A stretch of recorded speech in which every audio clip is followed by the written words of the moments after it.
Sud Radio, 6h48, c'est bon à savoir. Le nez qui coule, les yeux qui piquent. Oui, les allergies sont de retour. Et bonne nouvelle pour ceux qui souffrent de ces allergies. Nous disposons désormais d'un outil plus précis pour évaluer le niveau de pollen du côté de chez soi. Bonjour Dominique Robin.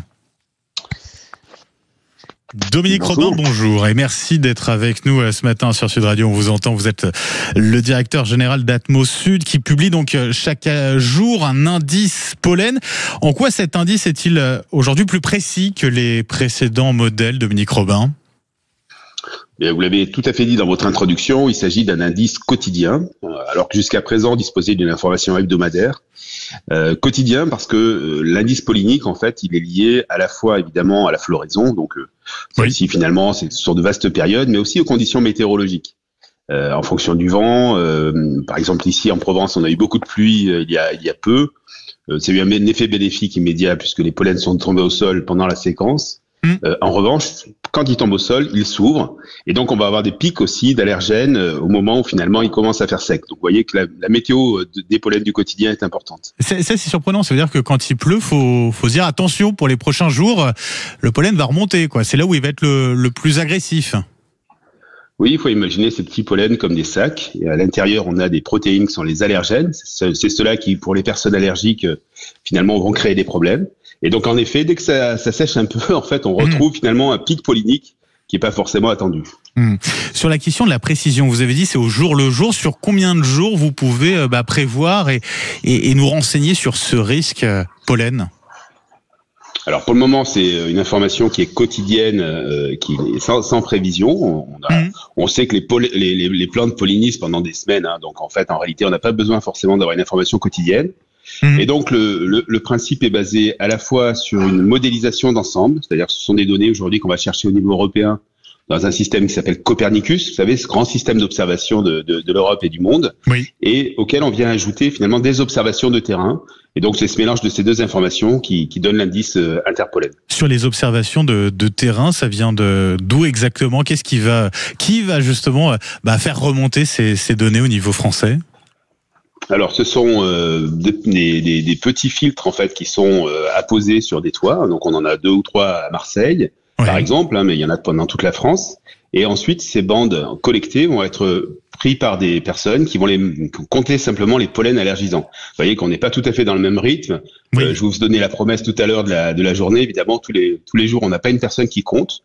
Et donc ça, c'est assimilé ensuite avec des données de modélisation, ce qui permet en fait de coupler finalement les deux informations importantes, à la fois la météo et puis la véracité en quelque sorte de la présence des pollens. Avec, certains ont vécu un week-end compliqué, c'est sûr, avec ces pollens.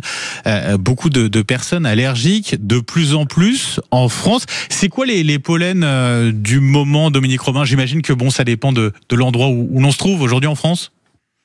Alors, en ce qui concerne le sud de la France, on termine la saison pollinique des cyprès. Alors, pour les personnes qui sont allergiques, et elles sont de plus en plus nombreuses, peut-être qu'on y reviendra, les gens le sentent encore, il y en a encore un petit peu. On a un petit peu de pariétaire. Alors, la pariétaire, c'est des petites plantes qui en bas de la maison, là, dans les rues, qui commencent à polliniser. Alors ça, c'est très allergisant. Et puis, pour le reste de la France, il y a du bouleau, par exemple, mais on n'en a pas beaucoup en Provence. Et allergique au boulot. Voilà. Et pour le lundi matin, par exemple, c'est vrai que il y en a qui font coup double. Il y en a qui font coup double. Effectivement. Aujourd'hui, on est 20-30% de la population touchée par ces allergies au pollen. On parle à l'horizon de 2050 de jusqu'à 50% de la population touchée. Comment on explique cette augmentation qui est quand même assez impressionnante ? Oui, alors il y a un premier principe, c'est qu'on se sensibilise. Alors ce terme veut dire simplement que plus on est exposé au pollen, plus on risque de déclencher une allergie au pollen.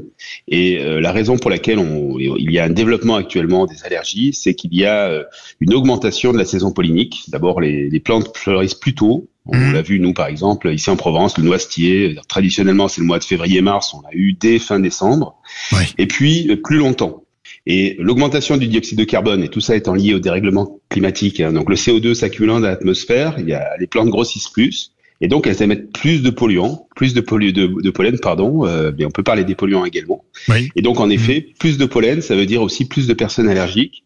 Traditionnellement, par exemple, l'allergie au pollen de cyprès, c'est autour de 40 ans, donc on voit bien que c'est un processus finalement de contact et qui finit par de vous rendre allergique. Ouais.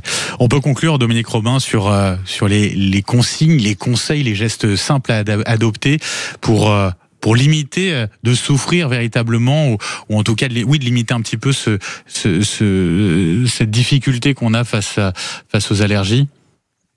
Bon, la première très simple, c'est que si vraiment on est allergique de façon importante, il faut aller voir son médecin parce qu'il y a des traitements, on peut se désensibiliser, ça existe aussi.